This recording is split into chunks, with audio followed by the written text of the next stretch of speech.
Hey everyone, welcome back to our lessons. This is week 5. This week we're actually going to do some writing. So if you take a look at the directions, I've got them pulled up here on my screen. We're going to look at what your assignment is this week, as well as an example that I've written for you, and I'll talk through sort of what my thought processes were when I wrote this, even about a silly argument. And again, if you know me at all, my argument is going to center around Batman. So we'll talk about him and my argument, but let's take a look really quickly at what we need to do this week, all right? The directions very clearly say we need to write just the highlighted portions, so let's go over those. You're gonna need a thesis statement, which means you're gonna need a position or an argument that you are gonna create, a claim that's defensible. You're gonna need 2 reasons minimum, okay, that will defend this claim, and those reasons will become the main subject of our body sections. In body paragraph 1, you're going to write the entire paragraph. You're going to show us that you're able to write one full paragraph. Body paragraph 2, you're going to write just the topic sentence. So you'll preview for us what your ideas would have been here had you written the whole essay. And at the end, you're going to write a topic sentence for the counterclaim paragraph, where you will anticipate and refute what a resistant audience might think. So someone who would disagree with you. And that's the part where you have to really think about what the audience may say. It's that one-sided conversation piece. So what might they bring up in response to your claims? And if you can anticipate those ahead of time, you can sort of head those off and really give them more compelling reasons to believe your claim, because you've already anticipated what they might say to you in response to your claim. So let's take a look at these. These are the things we're going to need. Again, a thesis with 2 reasons, one body paragraph fully written with these pieces here, a body paragraph 2, just a topic sentence, and then you're going to need the topic sentence for the counterclaim. Ahead of time, I've already posted my evidence that I'm going to use. One of my favorite writers on Batman is Scott Snyder, and so I'm going to use a couple of quotes from him. These quotes are way too long. We're going to talk about how to cut them down and how to do so honestly without changing the meaning. And I'll show you a couple of different ways to do that. At least one way. We'll see how it goes, okay? So let's take a look at what I had to do here and what I decided to do. Let's take a look at first my thesis statement, which you'll see is actually going to be kind of long. Yours doesn't need to be as long as mine, but just in general, I'm going to give you more than you need. That way you get a chance to have something to latch onto here, okay? So let's take a look. All right, my essay is going to be Batman as the greatest superhero. Okay, so my claim here is going to be that Batman is the greatest superhero of all time, despite the debate surrounding this topic, for 2 simple reasons. He has no powers, which makes him courageous, and perhaps more courageous than any other hero, and he is also a failure. Okay. This is something I think that is really valuable to do in writing, is to surprise your readers, to come up with reasons or ideas that they perhaps haven't seen before, or to phrase it in a way that's surprising to them. Most of us wouldn't define heroism as being a failure, but I think that that's something that I'm interested in arguing. I want to argue that actually our failures help us grow and define us, and that if we want to talk about heroes, heroes do need to fail. They need to fail in pursuit of greater principles, which is what we admire as people. So I put this in here specifically in a shorter sentence. You can see how it's shorter than the rest that surround it. Because I want it to be jarring, I want it to be surprising, and I want it to be interesting. Okay, so I've got my 2 reasons. Okay, Batman is the greatest superhero of all time, despite the debate surrounding the topic, for 2 simple reasons. He has no powers, and that makes him courageous, and he's also a failure. Okay, so his failure is what actually makes him heroic and makes him a symbol. Okay, that's my thesis statement. Okay, so we got that checked out. If we go down here to my body paragraph, I'm going to explain why having no powers actually is something that makes him heroic. So let's take a look at it. Batman has no powers. Let's just make that clear from the beginning. He's intelligent and singularly driven to be at his absolute peak. That's all. Unlike most heroes, he is physically fragile and has no powers to speak of. Okay, notice all this information here. I haven't even gotten to, okay, if we go from, let's say, here to here, I haven't even made a claim yet. Okay, what I'm doing here is something that needs to happen, I think, in your writing as well. We talk a lot about the introductions of essays and how we need to introduce readers to our ideas. We don't talk about introductions to paragraphs. That as we move into different sections of our paper, we still need to be introducing readers to our ideas in a way that makes sense, in a way that's inviting, in a way that's interesting to them. So I spent the time here, even though it's longer, I spent more time developing this beginning because I really want readers to be interested in what I have to say. And notice the way I've set it up is that when I finally get to my thesis, not my thesis, excuse me, when I finally get to my topic sentence, I've set them up to be interested. I've set them up for a turn here at this but. Okay, I'm starting with a conjunction here, right? The big no-no, but it's supposed to be jarring. It's supposed to be something that captures the reader's attention. So if I'm going to talk about him having no powers, that's a weird way to start a section about arguing that this is a hero. But I want it to be powerful when I get to my actual not thesis. I keep wanting to say thesis. When I get to my actual topic sentence. So let's take a look at what that topic sentence looks like. Okay. This is precisely what makes him more heroic than his counterparts. He is always risking something for the greater good. Okay. My topic sentence, you'll notice, is short, it's sweet, and again, I don't mean to brag here, but it's powerful, right? It's something that I have set up with that context at the beginning of the paragraph to be to have an impact, right? And it has a better impact, I think, than just starting. If I just started with this green area, if I just said, he is more heroic than his counterparts because he's risking something for the greater good. That's to the point, but it's not as interesting to the reader. It doesn't set them up to be interested or to be engaged with the writing. And I think that's something that we can do better as writers, is to engage our readers in each paragraph at the beginning. Okay, so there's my topic sentence. Let's talk about evidence real quick.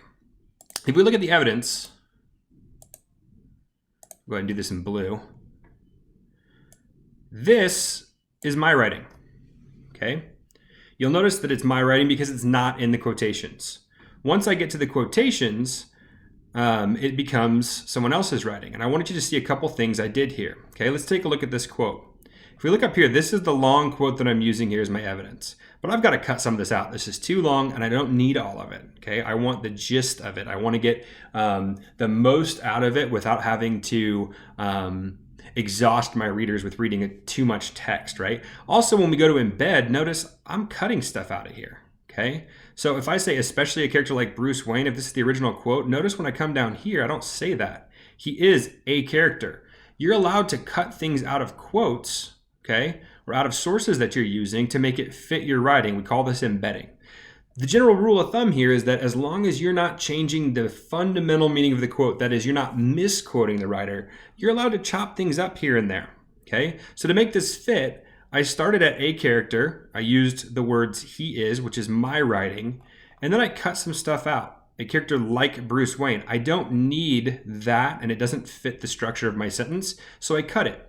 The way you do this honestly is right here.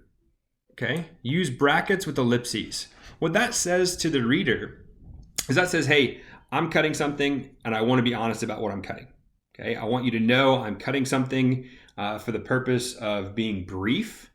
I'm cutting something for the purpose of effectiveness, but it's not something that I'm doing dishonestly. Okay, so that's the way you do that, and that's why I decided to use that here. So let's look at my evidence here. He is, quote, a character who's pathological yet the most heroic figure in literature, in superhero literature, excuse me. He has no powers. He stands alongside basically gods, but he takes tragedy and makes something of it. So let's go ahead and just highlight all of that as my evidence, my first evidence anyway. And then notice here at the end, I included an in-text citation.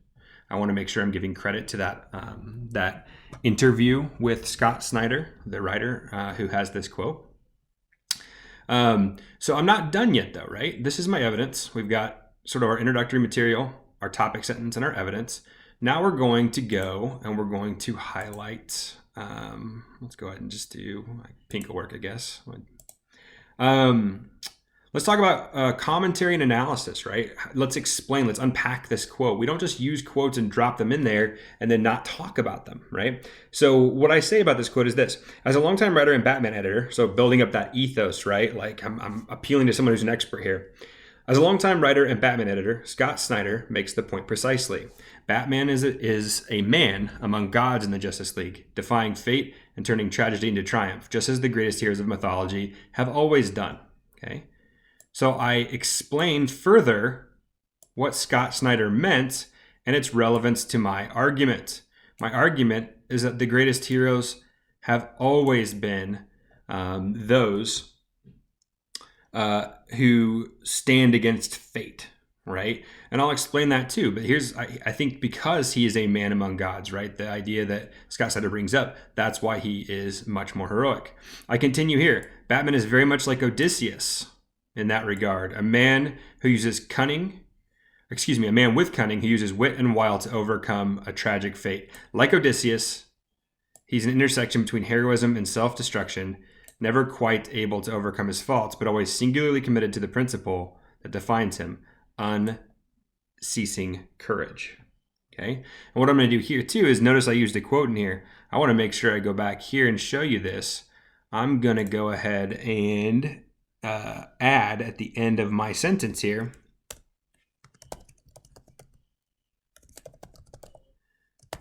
I want to give him credit, okay? Because I borrowed that from this second part here, okay? I borrowed, let's see here. Oh yeah, right here, excuse me. I borrowed from right here, and so I used that quote a second time, but I used a different part of it.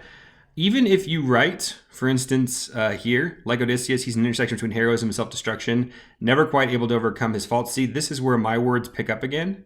You'll notice that the in-text citation isn't until after my words are done. So I want to give credit to this quote that's in the middle of my writing. It's embedded, but I want to make sure that I do it when I'm done with my sentence, okay, with my full sentence. A lot of people want to put the in-text citation right here. That's not correct. You want to put it at the end of the sentence that you use, okay? So if you use the quote, make sure you finish your sentence first and then put the in-text citation and then the period at the end, okay, after the parentheses. Let's close up my paragraph here, all right? I want to make sure I close with something that backs us back out into that general idea, right? That takes us back to the sort of gist of the whole paper. And in closing, I say, he cannot leap tall buildings in a single bound. He is not made of steel. He is made of what all classical heroes are made of, courage born of risk and sacrifice. You'll also notice that in this sentence, as I'm wrapping things up, I use parallelism, excuse me. The structure of these sentences, that is, are parallel. He cannot leap tall buildings in a single bound. He is not made of steel. He is made of what all... So you can hear that and how it sounds, and what that does is that sort of repetition of the sentence structure makes a powerful, or is a powerful tool in getting your audience to remember what it is you're saying, right? And summarizing your the sort of main goals of your argument. Okay, that's something, another tool that if you want to sort of like extend a little bit, try using parallelism in sentence structure when you really want the meaning to matter. Okay, let's look at what's next. What do we have next? We've got our first body paragraph done. Now we need to go to body paragraph 2, so a topic sentence for my second point. My second point was going to take a little longer to develop, but that's okay. We can just talk about the topic sentence, right? I do the same thing I did above. Let's go ahead and put that in yellow. This courage is what makes him more than just a hero. It makes him symbolic. So notice I'm doing two things in this sentence. I am transitioning from this last part of my previous paragraph. Notice how this also restates what I've already done. This creates a connection for the reader. I am emphasizing that something from the previous paragraph is now going to connect in this next paragraph. And then I give my reason, okay, for this paragraph. He is symbolic. What makes him a hero is that he's symbolic, that he fails, right? So what I talked about in my thesis up here, I'm calling back to that. Okay, the most surprising part of my thesis is probably that I said Batman's a failure, which is what makes him heroic. I'm calling back to that down here, okay? The Joker's never rehabilitated. His villains constantly escape justice. It would be easier and within Batman's power to kill any of his villains, but he's a symbol for goodness in the face of evil, for order in the face of chaos. So you'll see that this is actually a really, really good introduction to what would be a longer paragraph. Now, I don't have any evidence here. I don't have any commentary or analysis because it's not what the assignment asked me to do. We're only writing one full body paragraph and then a topic sentence here. And so make sure that you too are making sure that you look at those directions, okay? I could write a ton more, obviously, but this is just something that the assignment asked me to do, and so this is sufficient. If we look down here, the last thing we're going to be looking at is going to be our counterclaim with refutation. So I'm going to address audiences that might disagree with me, okay? So what I start with here is something that addresses that audience. To some people, or some may think, or some may consider, or whatever, something that acknowledges that I am talking to a different audience, right? Or that I'm thinking of a different audience. So I say to some, Batman will never be considered the greatest superhero or even a hero at all. He's too weak. He's too fragile, ineffective. He's just a man. Okay? This is where I summarize their argument. And keep in mind, I don't want to give it too much credit because I disagree with it, but I do want to show that I'm a reasonable enough person who has considered that this might be someone's argument. I've had these arguments before, right? He's not super because he's just a man, right? I'm going to address that here shortly, but I want to make sure that I've summarized it in a way that essentially captures it without giving it too much credit. But, saying like, yeah, here's what someone might say. Reasonably, if I sat down with somebody and argued, they may say this. Here's where I turn the tables on them a little bit, okay? This is not only incorrect, but it's a misreading of the heroic tradition. Okay, so here is, I actually probably should have used yellow on that as well. This is where I start my refutation. Okay, I'm saying that people who claim this actually are incorrect because they don't understand the heroic tradition at all. Okay, that actually most heroes or most superheroes don't really fall in that classical tradition. Okay, so here we go. In the classical sense, Superman is more God than man. He belongs in the pantheon, not sailing home from a devastating war. Wonder Woman is more like Athena. The Flash is more like Hermes. Batman is the only one among them that stands to lose anything. He is the only human who defies the gods and their powers to do what heroes do, become legendary, not because of their powers and triumphs, but because of their principles and failures. Heroes show us what we could be at our best. Okay? So what I do here is I sort of redefine the idea of hero, that what makes a person a hero actually in the classical sense is that they defy odds that are against them.